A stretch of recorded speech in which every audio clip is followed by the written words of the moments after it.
Duwa-duwa out, kilay ko in sa SK Federation President sa lungsod ng Tacurong. Tacurong City Green Warriors at mga misyonaryong The Church of Jesus Christ of Latter-day Saints nagsama sa isang CSP. At 350,000 katao nakiisa sa pagtatapos ng ika-50 founding anniversary at ika-25 Kalimutan Festival sa lalawigan ng Sultan Kudarat. Yan ang ulo ng mga balita sa pagbabalik ng Sultan Kudarat Headliners.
Magandang araw, lalawigan ng Sultan Kudarat. Narito na mga pangunahing balita sa Sultan Kudarat Headliners ngayong Nobyembre 23, taong 2023. Duwa-duwa out, kilay ko in sa SK Federation President sa lungsod ng Tacurong. Narito ang pula. Nagsagawa ang sangguniang panglungsod sa pamumuno ni Vice Mayor Lina Omontilla ng seremonyang pagpupugay sa mga papaalis na pinuno na sina City Councilor Honorable Amueli Ortizo, ABC President at Honorable Maria Cristina Duwa-Duwa, Sangguniang Kabataan Federation President nitong araw. Ika-23 ng Nobyembre kasalukuyang taon sa Sangguniang Panglungsod Session Hall.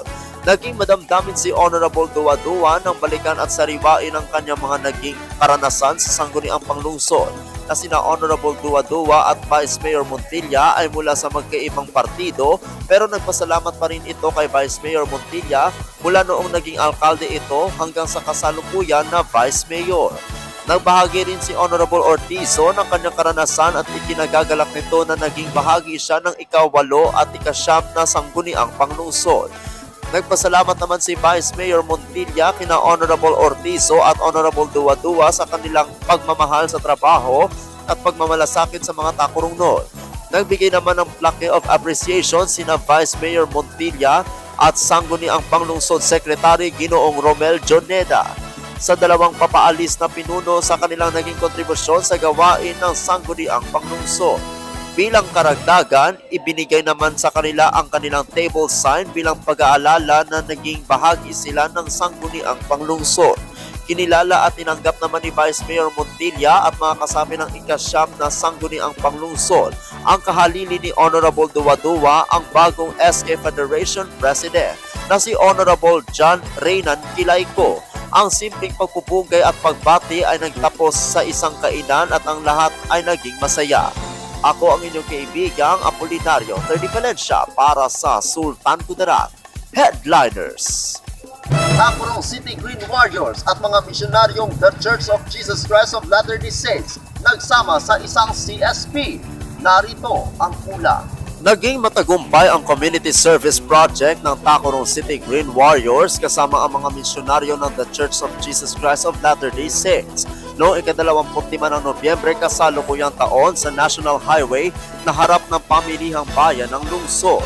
Maaga pa lang noong araw ng Sabado, dala ang mga panlinis, nalinisan nila ang mga tabing daan na may mga basura at mga damo. Sa loob ng ilang oras na paglilinis, naging maganda at kaaya-aya na ang lugar na wala ng mga basura at mahabang damo. Ang Tacurong City Green Warriors ay isang samahan sa lungsod na naglilinis sa mga center island at mga daanan. Sila ay pinamumunuan ni na Private Secretary to the Mayor at dating City Councilor Saiki Sukaldito. Habang ang mga misyonaryo naman ng The Church of Jesus Christ of Latter-day Saints ay kinabibilangan ni na Elder Agaran at Elder Comedia na destino dito sa lungsod ng Tacoro at sina Elder Rodriguez at Elder Capulo na nadestino naman sa bayan ng Isulan. Ang aktibidad na ito ay simula pa lamang sa marami pang proyekto na pagsasamahan ng samahan at mga simbahan ng The Church of Jesus Christ of Latter-day Saints. Ako ang inyong kaibigang Apolinario Terry Valencia para sa Sultan Kudarat Headliners. Para sa uling balita, 350,000 katao nakiisa sa pagtatapos ng ika-50 founding anniversary at ika-25 Kalimutan Festival sa lalawigan ng Sultan Kudarat. Narito ang ulat. Umabot sa 350,000 na tao ang nakiisa sa pagtatapos ng ika-50 founding anniversary at ika-25 Kalimutan Festival noong ika-22 ng Nobyembre kasalukuyang taon. Ito ang naging ulat ng Sultan Kudarat Provincial Police Office at SKCSU na ipinalabas sa Facebook page na Datu Pax Ali Sancti Manguna Datu.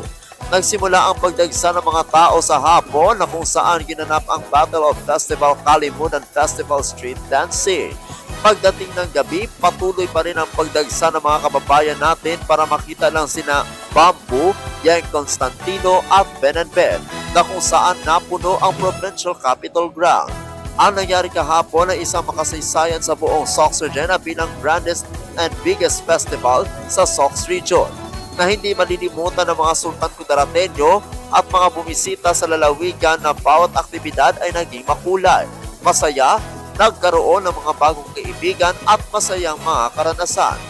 Talaga naman ang Sultan Kudarat ay sikat ka at ang mga tao dito ay matataguriang sila ang turismo. Ako ang inyong kaibigang Apolinario Terry Valencia para sa Sultan Kudarat Headliners.